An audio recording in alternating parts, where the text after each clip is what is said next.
মাঠ ভরা সবুজ ধান গাছ, বাতাসে ধান গাছের দোলা কৃষকের বুকে জাগায় আনন্দের ঢেউ। কিন্তু এবার সেই আনন্দ পরিণত হয়েছে কান্নায়, কারণ মাঠের সবুজ ধান গাছগুলো দিন দিন কালো হয়ে মরে যাচ্ছে। এমন চিত্র পাবনার ভাঙ্গুড়া উপজেলার ভবানীপুর মাঠের।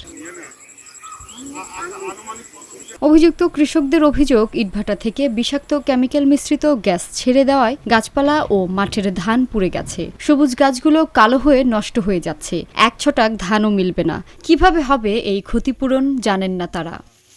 পার্শ্ববর্তীতে ভাটা আছে, যখন ভাটাটা বন্ধ হয় তখন তারা কি ব্যবহার করে, কোন মেডিসিন ব্যবহার করে আমরা বলতে পারি না, কিন্তু তার প্রভাব এসে আমাদের ধানের জমিতে পড়ে। এর কারণে আমরা বিশাল ক্ষতিগ্রস্ত হচ্ছি এবং এই ক্ষতিগ্রস্ত দীর্ঘ কয়েক বছর।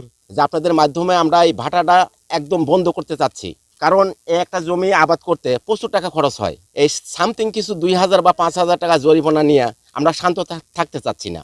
এটাতে আসলে ওই যে উপরে যে ইট ভাটাটা আছে, ওই ভাটার কেমিক্যাল বা ওই যে ধোয়ার কারণে আমার এই জমিটার ফসল নষ্ট হয়ে গেছে।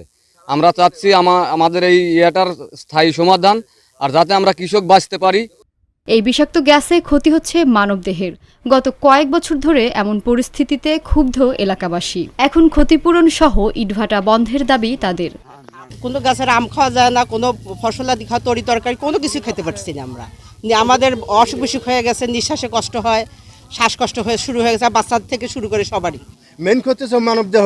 আমি যেহেতু একজন ডাক্তার মানুষ, মানবদেহের যে ক্ষতিগুলি সাধিতে হবে সেই ক্ষতিপূরণ উনি কোনোদিন পোষায় দিতে পারবেন না। এতে আমাদের লাংস, ফুসফুস, কিডনি, লিভার সব কিছুরই ক্ষতি হচ্ছে, কিন্তু এটা এখন আমাদের চোখে পড়ছে না। এটা এখন চোখে পড়বে হয়তো আরও 2-4-5 বছর পরে। কৃষক যদি এই ফসলের মাঠ থেকে ফিরে যায়, কৃষক যদি ফসল উৎপাদন না করে, আমরা ভাঙ্গুড়াবাসী তথা দেশবাসী আমরা চলবো কিভাবে? আর কৃষক যদি ফসলের মাঠ ছেড়ে দিয়ে রাজপথ দখল করে, সেইটার পরিস্থিতি কিন্তু অনেক বেসামাল হয়ে যাবে।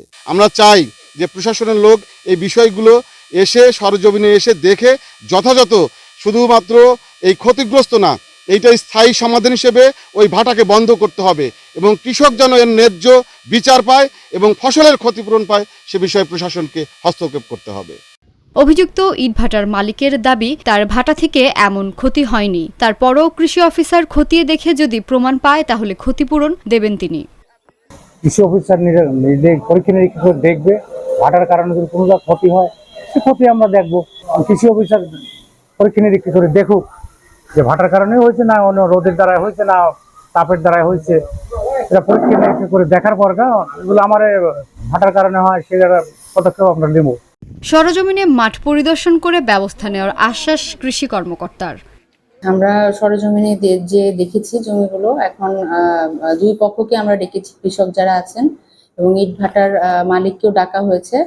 আমরা মানে ওনাদের সাথে কথা বলে কি হয় বিষয়টা বা কি সিদ্ধান্ত হয় সেটা আমরা সিদ্ধান্ত নিব।